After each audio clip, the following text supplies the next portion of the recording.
Alright. Shalom Akim, Kal Halayim La, Yahweh, Bahashem, Yahushai, Bahashem Rachah Kodash, and double honors to the great Muslim apostles and the elder bishops of Great Millstone.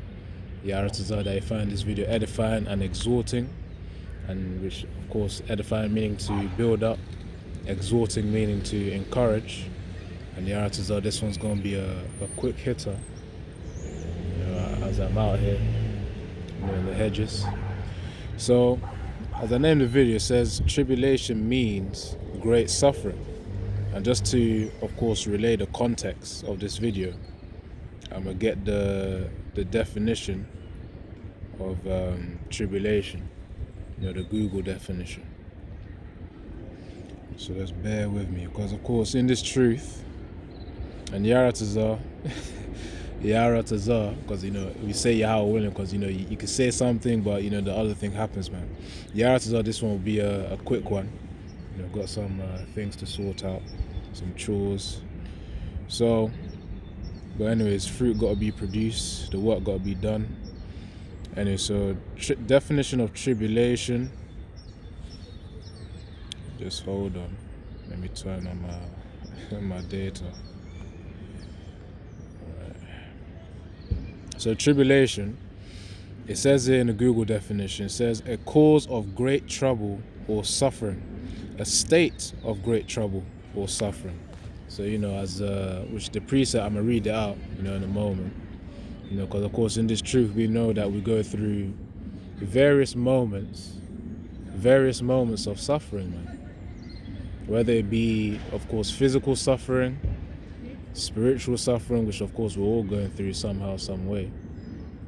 Again, in terms of the curses of Deuteronomy 28, so you just got to keep it in mind that yes, we will go through moments of suffering.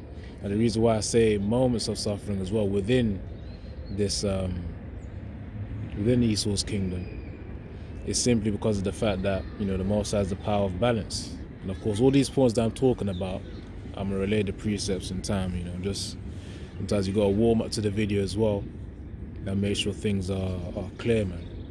So as it says in the definition of tribulation, a cause of great trouble or suffering.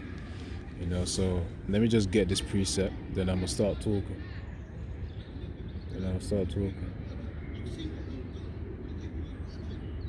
Yeah, probably got a few crackheads here as well. Anyways, just hold on. Let me get this precept.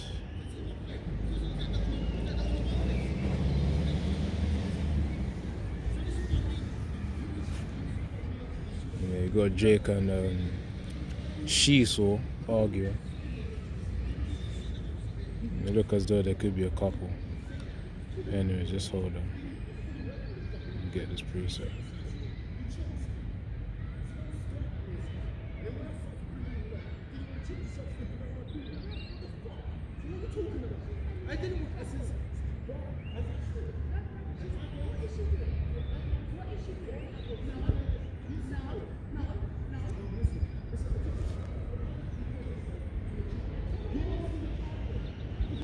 Yeah, man, when of course Jake's still going through the curses, man. Sometimes when we make videos, there's literal examples that walk by. I don't know if you can pick it up, but Jake was shouting his head off a little bit there. Anyway, so Acts 14 and 22. Let's hold on. Let me actually get it here. So Acts 14 and 22. It says, confirming the souls of the disciples and exhorting them to continue in the faith. Exhorting, that's why I say Yaharatazah, you find this video edifying and exhorting. Edifying meaning to build up, exhorting meaning to encourage. It says, confirming the souls of the disciples and exhorting them to continue in the faith, and that we must, through much tribulation, enter into the kingdom of the Most High. You see, so again, through much tribulation. So there's an emphasis, when you have the word much, it's an emphasis to the word that follows after it. Much tribulation, man. There's a word in the Spanish language, which, of course, hasn't been removed from my head yet. I haven't forgotten. When people say, even the Latin tribe, Or, Spanish folks, the Spaniards say, muy bien, which means very good. When it says much tribulation, that's that saying, of course, I don't know the word for suffering in Spanish, not yet. But, that's the emphasis there, muy suffering, if you get what I mean. A lot of suffering. But anyways, it would probably be like suffering mucho or something like that. Not suffering in terms of literally in English, but whatever the word is in Spanish, something mucho. So anyways, point is, it says through much tribulation and we would enter into the kingdom of the Most High, man. So that could come in many forms. Just now, as I was looking for the precept, Acts 14 and 22, you had Jake and Shiso. I believe they're a couple of whom were arguing, man. Probably based on their seed or something. Just me picking out words from whatever I heard. So yeah, that's an example right there. Certain brothers, you gotta suffer with your women, man. Even if it ain't Eve, sometimes the concubine could cause you some trouble too. That's why Akim like to have their moments of peace and quiet away from whoever that they're dealing with, whoever concubine that they're dealing with. Because of course the woman can be quite a situation to deal with, especially depending on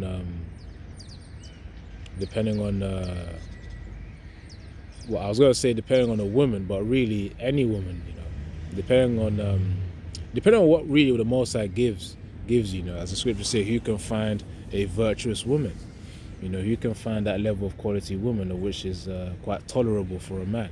That would be a very good blessing though. But again, Jake going through the curses, and that was an example over there, with Jake and his concubine.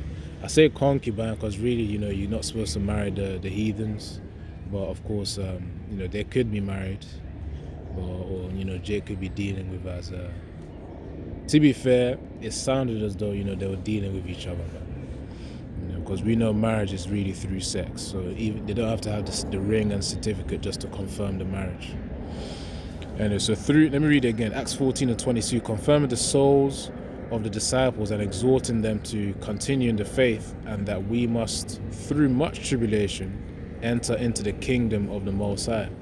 So of course, as Yahushua, as really the scriptures have said just now, to enter into the kingdom of Yahushua, of Yahweh Shem Yahushua, the kingdom, aka the kingdom of Israel, we're gonna have to suffer as well.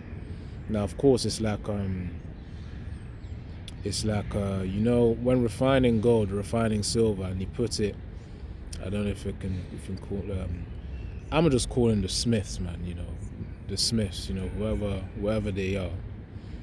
The ones who, of course, when they refine the metal, they gotta heat it up. But there's a moment in the refinement process where they have to take it out to see the state and the structure of that metal, and then hammer it into place, which is part of the refinement, especially when creating a sword. Certain movies would portray that as well. So it's the same way the Most High, of course, being the power of balance, he would also relieve us from the pressure. Of course, refine us a bit more and then examine us to see, all right, is he getting in shape? And then those moments where he's observing us as well, those could be moments where, we're relieved from those periods of suffering. So of course, that's why I said that's really how it is. There's seasons of suffering, then there's seasons where it's like, all right, the Most High relieves you to let you cool down a little bit, and again you get put into the furnace, and then you endure that season of heaviness. However that may be, it could be through your woman that you're dealing with, it could be through your parents that you're dealing with, if you're a young brother as myself, it could be through your workplace, all sorts of suffering, man, because demons are always on watch. It's like, all right, how are we going to strike him this time? They have their councils in the heavens, they commune amongst themselves, because you read Job 1, Job 2, when it comes about when it talks about Satan, of course, consulting with the Most High.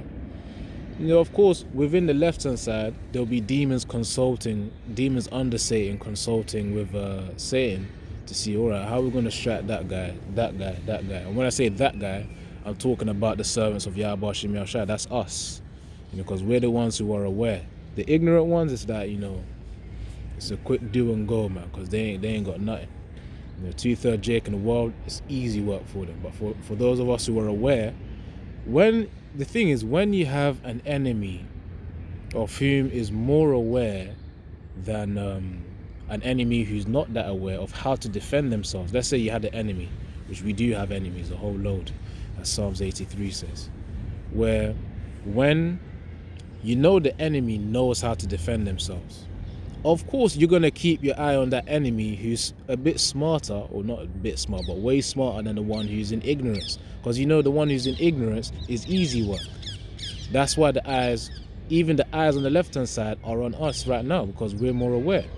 We know how to defend ourselves in terms of meditating upon the scriptures, which that in itself, even just by merely meditating, that also increases your frequency, your vibration, in terms of harakak wadash, the potency of your spirit, on the right hand side, to defend yourselves. Because remember, as you meditate upon the precepts, that will also increase your fear of Yahweh Shem Yahshai, because you're considering, of course, how Yahweh Shem Yahshai will perceive your reactions. So of course that's really the only thing. Yahweh Shem Yahshai is the only fear that we have. Everything else of the world has to be behind us. Of course, these things, this state of mind will also be tested in the MOTB ultimately. That's why we have to pray for strength and meditate upon the precepts. In fact, let me get that right now quickly, because we're commanded to meditate upon these precepts. There's a reason why these scriptures say this. This is Psalms 119, verse 4. It says, "Thou hast commanded us to keep thy precepts diligently." You see, it says, "Oh, that my ways were directed to keep thy statutes." So of course, diligently meaning with careful and persistent effort, we're supposed to keep those precepts. The scriptures of which we read, we're supposed to keep them carefully and persistently. Which means, of course, day by day, and of course, really every second of your life. But again, we're living in the flesh. So of course, you got your work and things of the world to deal with. But really, the point is, when you're in those moments of, you're on your own, of course, you meditate upon the precepts, man. Oftentimes when you're reasoning by yourself, that's the best moments to really meditate upon the precepts and how you apply it, how you're applying it to your lives as well. You could even analyze past situations of how you could have applied the wisdom of the scriptures. So that's part of meditation, which meditate just means to think deep about. So Psalms 119 and verse 4, it says, "Thou hast commanded us to keep thy precepts diligently." When we keep the precepts with careful and persistent effort,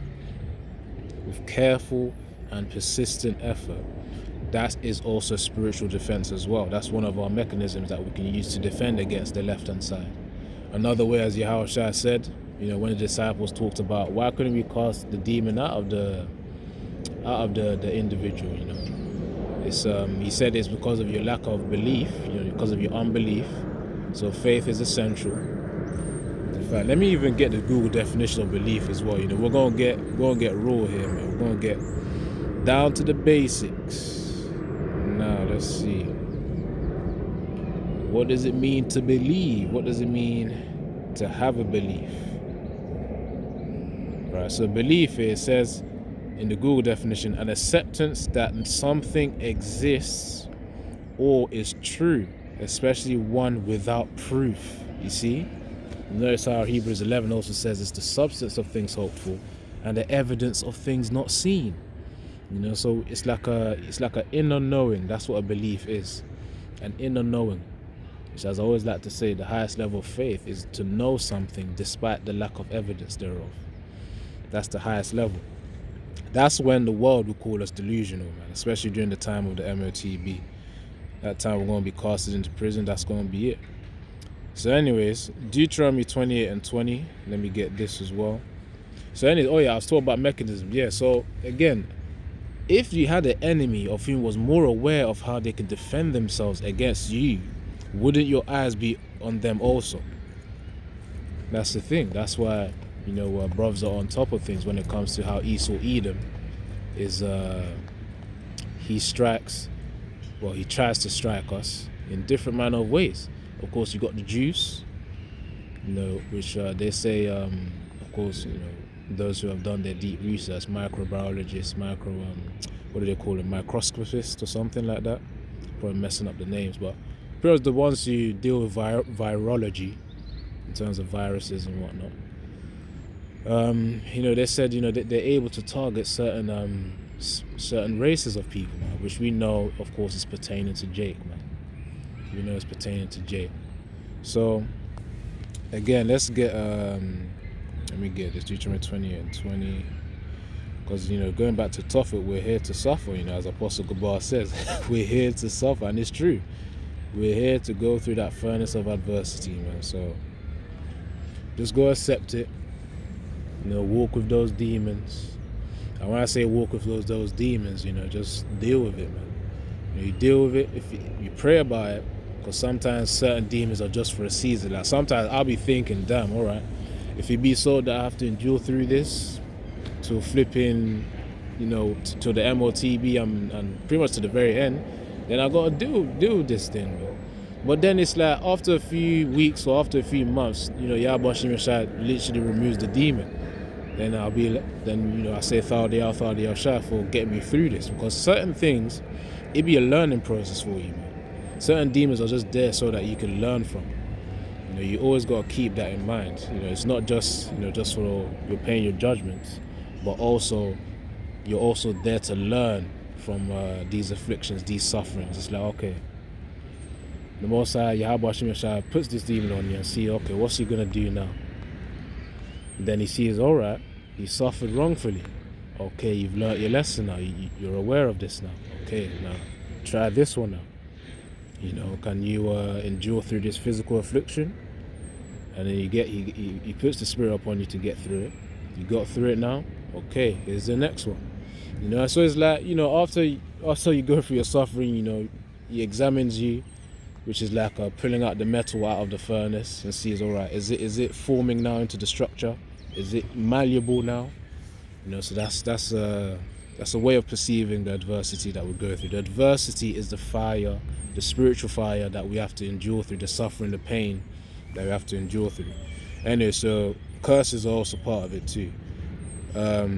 Deuteronomy 28 and 20, the Lord Yahweh shall send upon thee cursing, vexation, and rebuke in all that thou settest thine hand unto for to do, until thou be destroyed, and until thou perish quickly, because of the wickedness of thy doings, whereby thou hast forsaken me. See, it's because of the wickedness of which we did as Israelites, the so-called Negroes, Latinos, and Native American Indians. That's why we're going through the curses. That's why we had vexation, as it says here.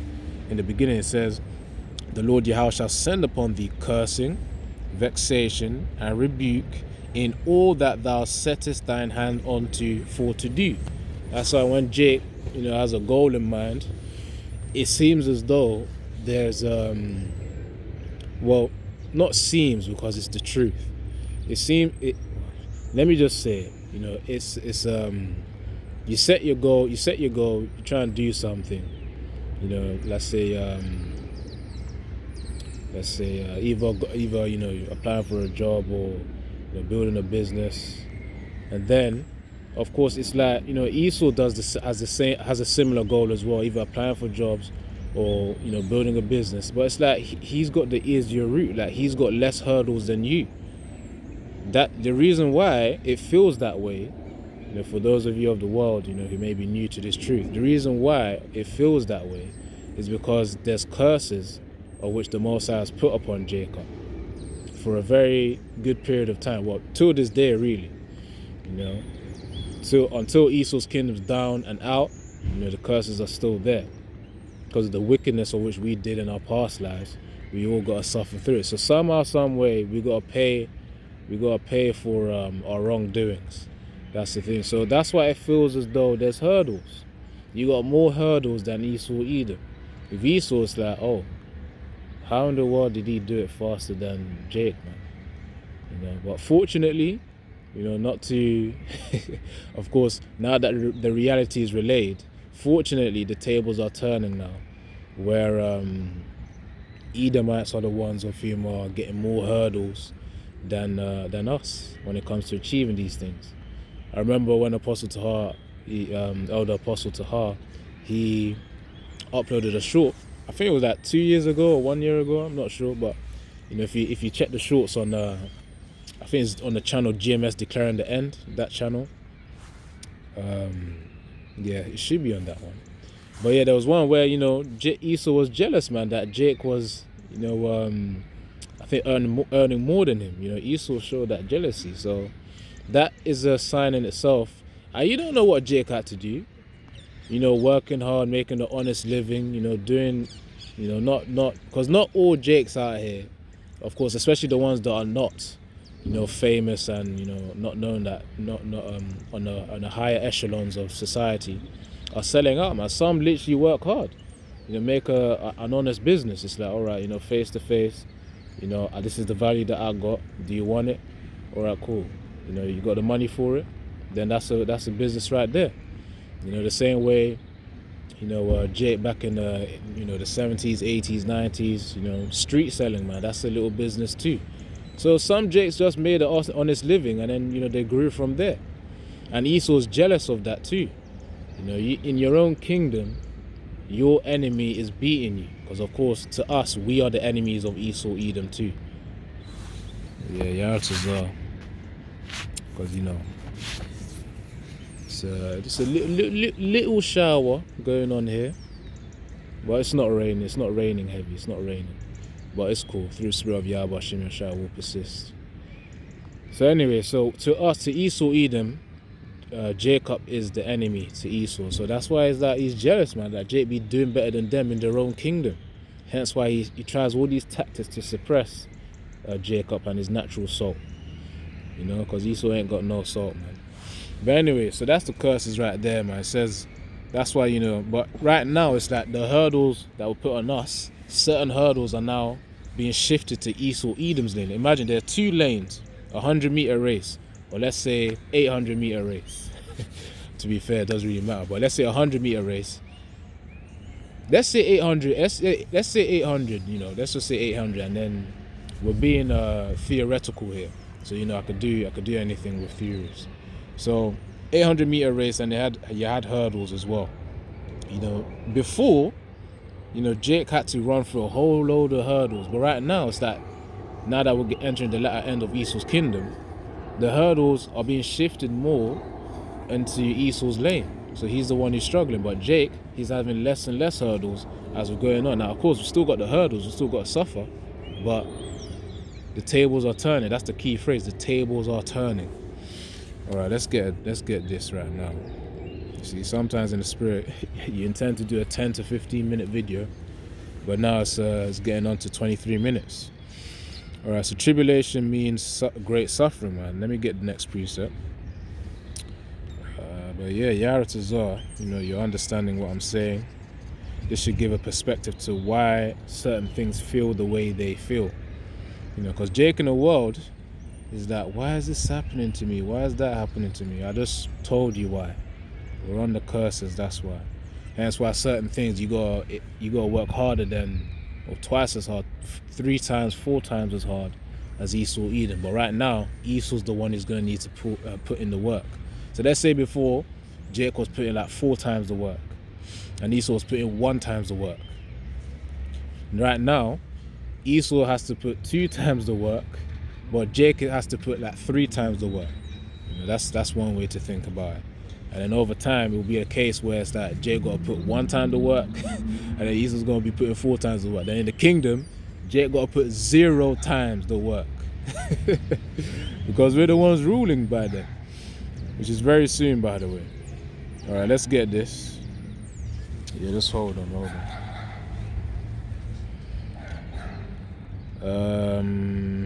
All right, Matthew 10, let's get this. Matthew 10 and verse 38, it says, "And he that taketh not his cross and followeth after me is not worthy of me." You see, so of course we have to accept it as a responsibility to go through the suffering, to go through the fiery furnace. You just got to do it. You know, as the Nike phrase goes, just do it. I remember when there were bags being sold everywhere, man. You know, JD and Sports Direct over here in the UK. You had those little just do it bags, man. Yeah, it's true. Just do it. You know, just go through the suffering. It doesn't mean that it's going to be forever. And even then, if the Most High has put it within you to have a thorn, which I'll say a thorn, being a more longer term, a more longer term form of suffering or form of affliction, with that thorn, it's still temporary in the grand scheme of things, because at the end of the day, as Esau's crumbling and his system's crumbling, you will be the one who's you'll be pretty much, that thorn's going to be left with a dead body as well, in terms of a physical thorn, by the way, which can be many things. It could be a form of a sickness, a mental hindrance, or all sorts of things, man. It could even be spiritual as well, a spiritual thorn, where it could be a certain demon that just follows you. So that's why, again, going back to what Yahushua said, it's as he said to his disciples, when the disciples asked him, so why couldn't we cast the demon? He said it's because of your unbelief. That's why you couldn't cast it. So faith is essential, belief is essential. You gotta know, you gotta walk in it, you gotta embrace it, you gotta know it. That you can get through, and you have authority over those demons as well. As it says, rejoice not that the spirits are subject unto you, but that your names are written in heaven. Typically brothers may brush off the spirits are subject unto you, because if the spirits weren't subject unto you, then of course when you say through Yahweh Shem Yahushua go, the demons wouldn't go. But of course Yahushua has given us the ability. That's why when you say go, and through the spirit of Yahweh Shem Yahushua, they go, because they obey you. That shows you there that the spirits are subject unto you. So in addition to that, he also said, this one cometh not out but by prayer and fasting. So of course, those are also extra tools too. So as well as meditating upon the precepts, that increases your spiritual power, because we got spiritual power right now. To understand the scriptures, and not just to understand the scriptures, but to defend ourselves against these left-hand side spirits.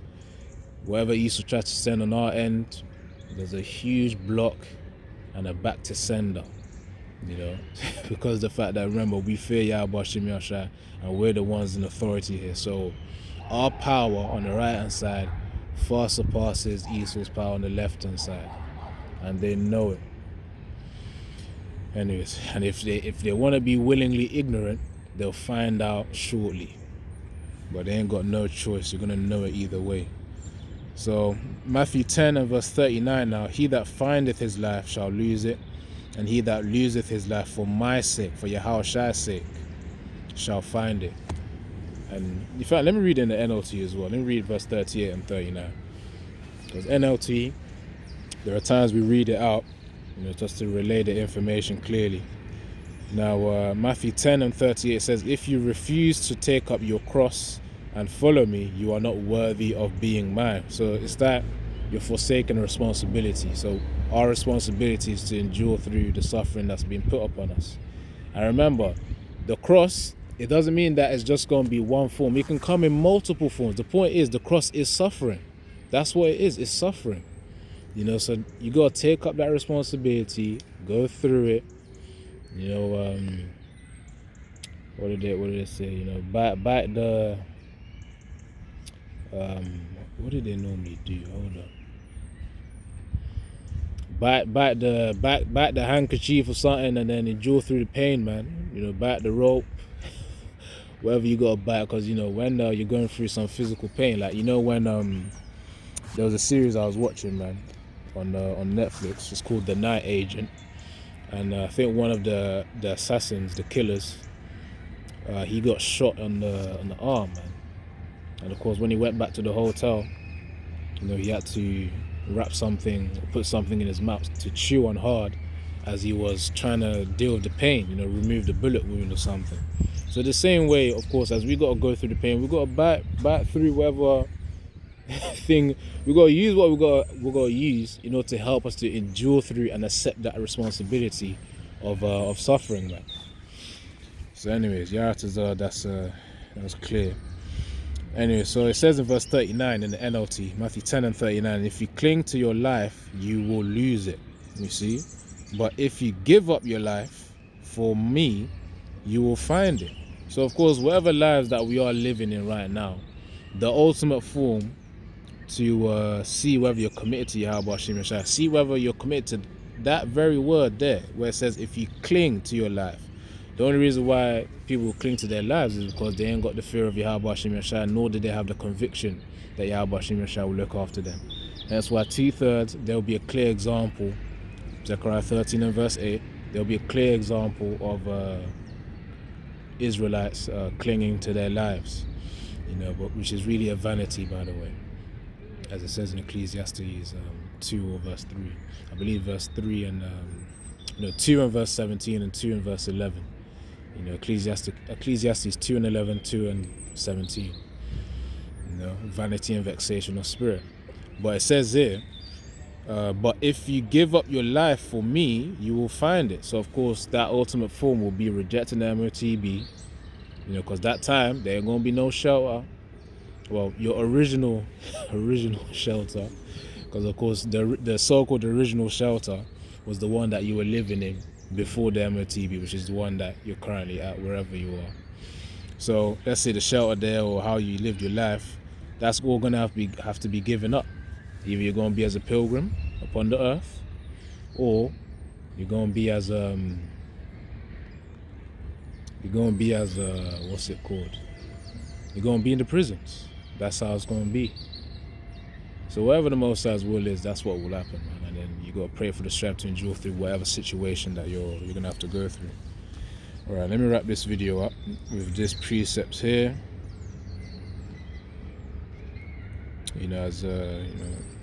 As people say, man, in their motivational videos, what are you willing to sacrifice, for the goal? Our goal is to be crowned, ultimately to be crowned by Yahweh Shai, and to get through to the kingdom of Yahweh Shai, and to be honored, after that, as the servants of whom endure to the very end, which involves rejecting the MOTB. So in terms of the question, what are we willing to sacrifice? Everything, even ourselves, our very bodies.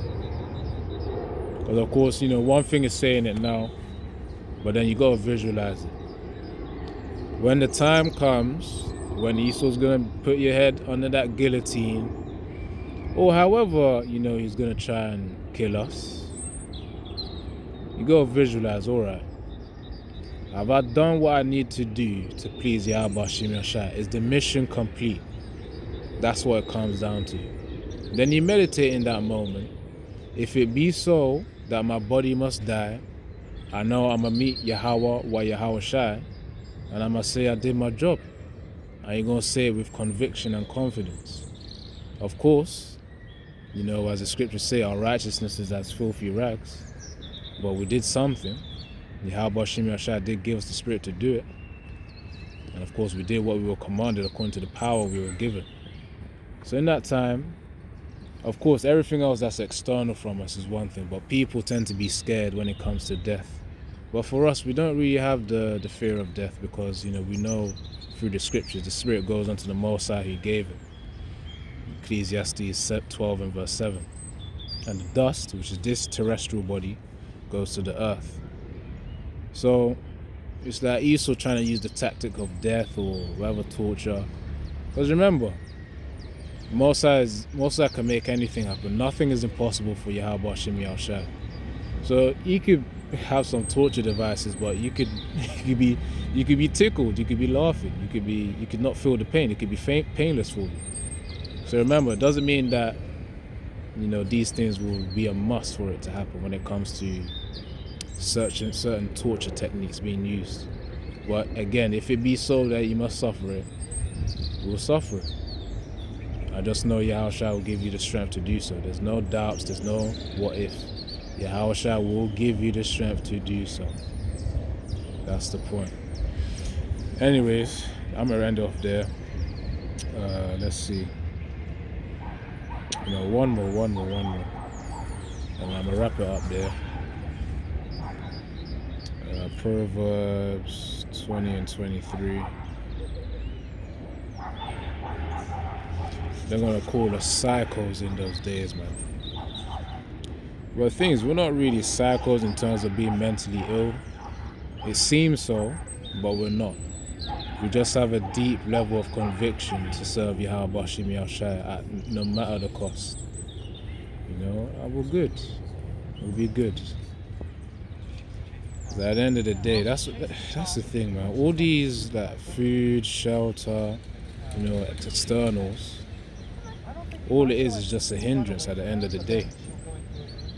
So let me just read this. Let me get this precept. So this is Proverbs 20 and 23. Diverse weights are an abomination unto the Lord Yahweh, and a false balance is not good.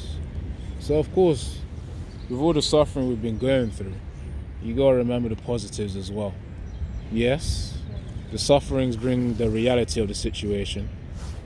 So luck, you know, sometimes you know, again a bit showery over here. But yeah, so what was I saying? Last point.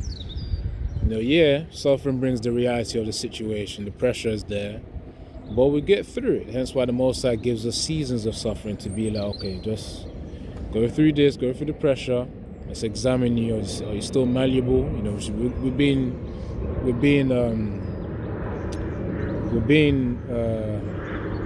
formed. I'm trying to get the right word, but we're being formed into the ideal person to serve Yahweh Bashim Yahushua. Our minds, our spirits, our bodies, in preparation for the time to come, which we are in those times. It's just going to start ramping up in terms of the intensity. You know, certain fears that will be there, it will be conquered. As long as you have faith that Yahweh Bashim Yahushua will look after you, you'll be fine. Again, as I like to say, Isaiah 65 and 13, my servants shall eat, and ye shall be hungry. So imagine eating in a day where people are just going to be going crazy. Imagine, certain of these lot will be the first time that they've ever done a full day fast. They'll be like, I need food. But anyways, I'll start rambling on another topic. But the point is, have faith in Yahweh Bashim Yahushua will be good, man. So the answers are that you found it edifying. You know, as I say, Kah Halayim La, Yahweh, Ba'Hashem, Yahushua, Ba'Hashem, Rachak Kodash, and double honors to the great Muslim apostles and the elder bishops, you know, Gerrit Millstone, and Yahushua, that you find it edifying, and exhorting. Shalom, shalom.